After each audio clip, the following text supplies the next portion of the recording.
안녕하세요. 네. 네. 다산본정형외과 정형외과 전문의 권영우입니다. 통증의학과 김종일입니다. 요즘에 운동하시는 분들이 많잖아요. 그러다 그렇죠. 보니까 어깨 통증 환자분들이 굉장히 많이 오시는 것 맞아요. 같아요. 네. 그래서 오늘은 어깨 통증에 대해서 한번 다뤄보도록 하겠습니다. 좋습니다. 네.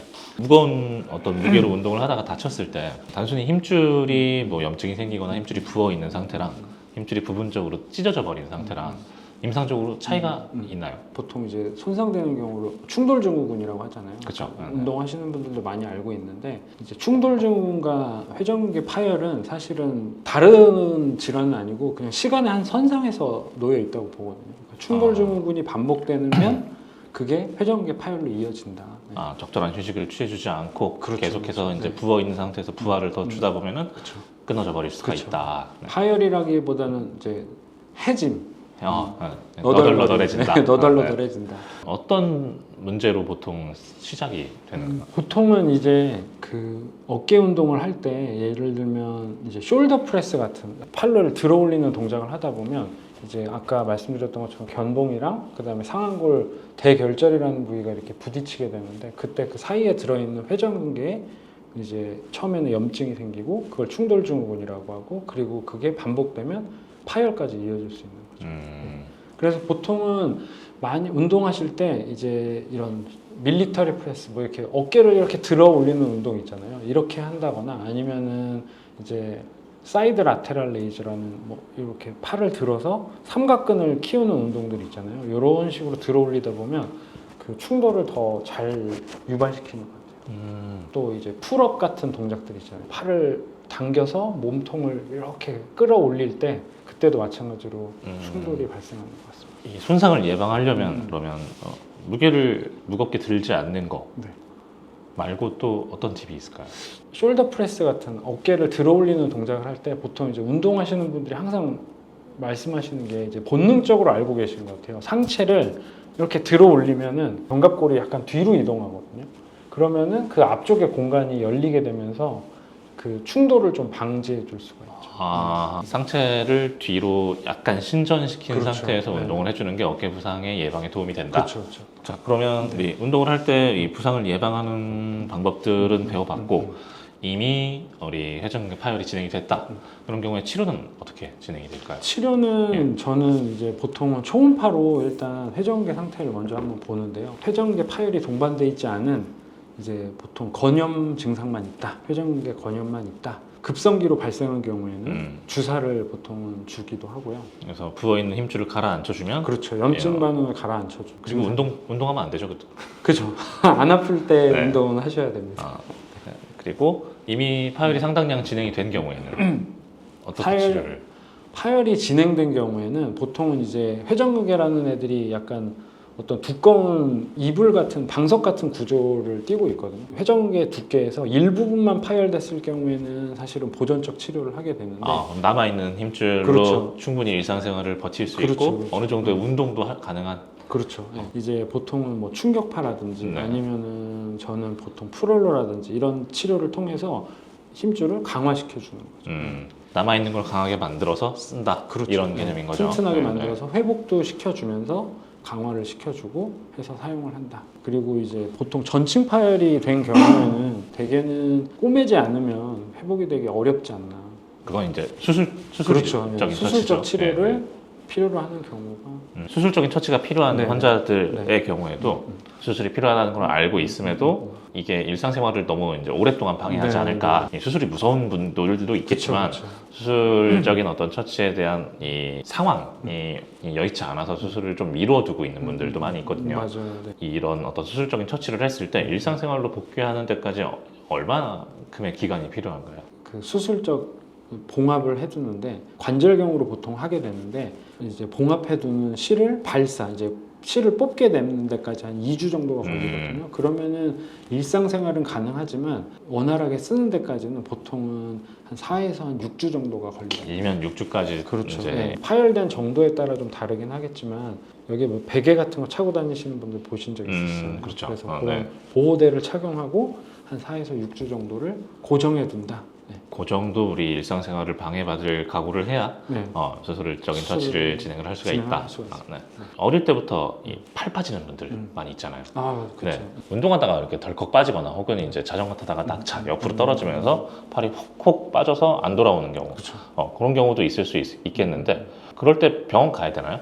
일단 팔이 빠지면은 네. 병원에 가셔서 치료를 받으실 거 권유드리고요. 잠깐 안 움직이다가 덜컥 하면서 들어가서 이제 내가 팔을 다시 쓸 수 있다고 하더라도 그렇죠, 그래도 그렇죠. 진료는 해야 된다는 말씀이신 거죠. 물론 이제 처음부터 수술적 치료를 필요로 하는 경우는 없을 가능성이 많이 있습니다. 근데 보통 첫 번째 탈구가 되고 나서 치료를 적절하게 받지 않는다 그러면 관절의 와순이라는 부위가 있는데 연골이죠, 그러니까. 맞아요. 네. 연골 부위가 이제 찢어져 나간다거나 그러면은 습관성 탈구로 발생할 수가 있습니다. 그래서 초기 진단이 중요하고 그리고 적절한 시기까지의 고정이 반드시 필요합니다. 결국 긁어부스럼 만들지 않으려면 이상할 때는 병원에 가서 진료를 보는 그렇죠. 게 네.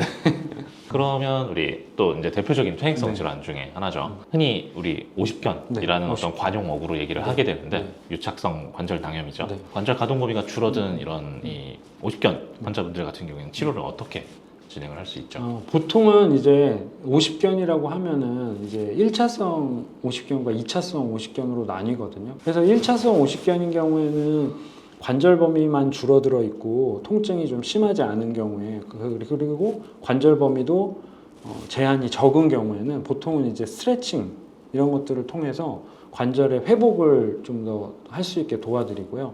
그리고 관절 운동 범위가 심한 경우에는 관절 내 강내 스테로이드를 좀 주입한다든지 아주 심한 경우에는 그 안에다가 약물을 넣어서 수압팽창술이라고 하는데 관절 안에 약물을 많이 밀어 넣어서 관절낭을 인위적으로 좀 넓혀주는 거죠. 부피를 약간 늘린다. 그렇죠, 그렇죠. 하다 안 되시는 분들은 관절낭 자체를 인위적으로 찢어준다. 절개해주면서 수술적 치료를 하기도 합니다. 그리고 2차성 오십견인 경우에는 회전근개라든지 다른 어깨 구조물들의 문제가 있는 경우가 있기 때문에 관절 범위를 확보해 주는 것도 중요하고 회전근개라든지 다른 원인이 됐던 질환들에 대해서 치료를 하는 것이 더 중요하다고 할 수 있겠습니다. 왜냐하면 그걸 해결을 해주지 않으면 그렇죠. 다시 또 굳어갈 테니까. 네. 그래서 저는 항상 2차성 오십견인지를 확인을 하고 그 다음에 오십견은 똑같이 관절 운동을 회복시키는데 포커스를 맞추고 관절 운동을 다 회복시킨 다음에 그 원인이 되는 치료를 하는 방향으로 잡고 있습니다. 그리고 아까 우리 이 웨이트 트레이닝 얘기를 잠깐 했었는데 네. 벤치프레스 같은 것들 너무 열심히 하시는 분들 보면 이른 연령대 요 견쇄관절 있죠. 네. 어깨 바로 위에. 아, 그렇죠. 맞아요. 이게 우리 낡아 있는 분들이 종종 있어요. 맞아요. 그래서 일반적으로 퇴행성 질환에는 정답이 없다라고 알고 있는데 네. 뭔가 호전을 좀 만들어 줄 수 있는 방법이 있을까요? 이게 운동할 때 보면 이걸 약간 좁게 잡으면 더 심해지는 것 같아요. 그립이나 이 어깨 넓이를 되게 중요하게 여기시는 그렇죠. 근데 네. 어깨보다는 살짝 넓게 그립을 잡아야 좀 어깨에 부담이 덜하다 이런 너무 거를 알고 계시는 거예요. 운동 효과에 욕심을 내기보다는 부상을 최소화할 수 그렇죠. 있는 방법으로 운동을 하는 게 좋겠다. 그렇죠. 네. 그렇습니다. 우리 요새 자전거 많이 타시는데 네. 자전거 사고는 거의 대부분 앞으로는 날아가지는 않고 양 옆으로 떨어지게 되잖아요. 그러면 그렇죠. 그 높은 데서 딱 떨어졌을 때 제일 먼저 닿는 데가 일반적으로 어깨란 말이에요. 맞아요. 네. 이렇게 양 옆으로 어깨로 떨어지는 부상을 입었을 때 이 어깨 관절에 생길 수 있는 일들이 어떤 게 있을까요? 일단 가장 이제 흔한 게 골절일 거예요. 상완골 목의 골절이라든지 아니면 이 쇄골의 골절들이 많이 쇄골. 생기거든요. 네. 보통 이제 압박력이 그 측면에서 오다 보니까 어깨의 상완골 목이나 또는 쇄골이 이제 압박을 받으면서 이제 부러지게 되죠. 그래서 그런 경우에는 마찬가지로 반드시 엑스레이 촬영이 필요로 하고요. 견봉 쇄골 관절이 이제 튼튼한 인대로 이어져 있는데 그 인대들이 파열되면서 탈구, 네. 인대 파열이 발생할 수가 있습니다. 네. 벌어진다는 말씀이시죠? 그렇죠. 그것도 이제 단계가 여러 개로 나눠져 있는데 보통은 이제 엑스레이를 찍어도 나타나지 않는 한 1단계 파열이 있고요. 그리고 이제 엑스레이에서 보이는 2단계 파열인데 보통은 견봉쇄골 관절이 벌어지면서 쇄골이 위쪽으로 뜨게 됩니다. 그런 경우에는 반드시 수술적 치료라든지 그런 치료를 필요로 하게 됩니다.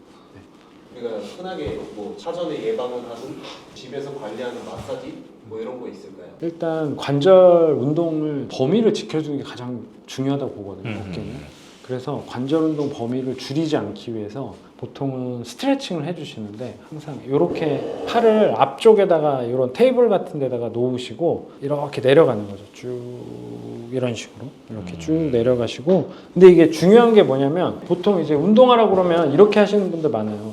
이렇게 옆에서 보시면은 약간 이런 식으로 하게 되시는데, 이렇게 하면 이제 허리 운동이 돼서 양쪽을 놓고 그 다음에 머리를 이 팔 사이에 넣으라고 말씀드리거든요. 이런 식으로 이렇게.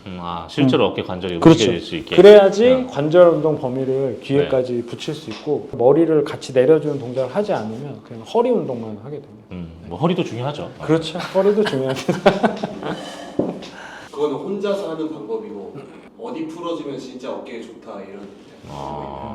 견갑골이 있으면은 몸통 쪽으로 붙어 있는 능형근이라든지 아니면 어깨 올림근이라든지 또 위를 덮고 있는 승모근이라든지 이런 주변부의 근육들을 마사지 해준다거나 스트레칭을 유도해 준다거나 그런 식으로 하면은 좀 더 어깨 통증을 예방하고 그 다음에 좋게 만들 수 있을 것 같습니다. 회복도 시키고. 네. 오늘은 어깨 통증에 대해서 알아봤는데요. 아까 말씀드렸던 것처럼 운동을 할 때는 이제 가장 중요한 게 욕심을 부리지 않는 거. 네, 욕심을 그게 부리지 가장 않고. 중요하겠죠. 예. 그리고 이제 항상 운동을 하실 때 통증이 느껴진다. 그러면은 일단은 멈춘다는 거. 통증이 느껴지는 범위 내에서는 사실은 운동을 중단하는 게 맞다. 네. 다치지 않게 해주시는 게 좋을 것 같습니다. 그렇죠. 이제 건강을 위해서 그렇죠. 운동을 하는 건데 네, 운동을 맞아요. 하면서 몸을 망치면 안 되겠죠. 맞아요. 운동을 하면서 네. 통증이 더 악화된다면 잃는 게 더 많은. 그렇죠. 득보다 실이 많다. 그렇죠. 무리하지 않게 어깨 건강도 챙기시고 좋은 몸도 만드시고 즐거운 여름을 보내실 수 있기를 바라겠습니다. 시청해 주셔서 감사합니다. 네.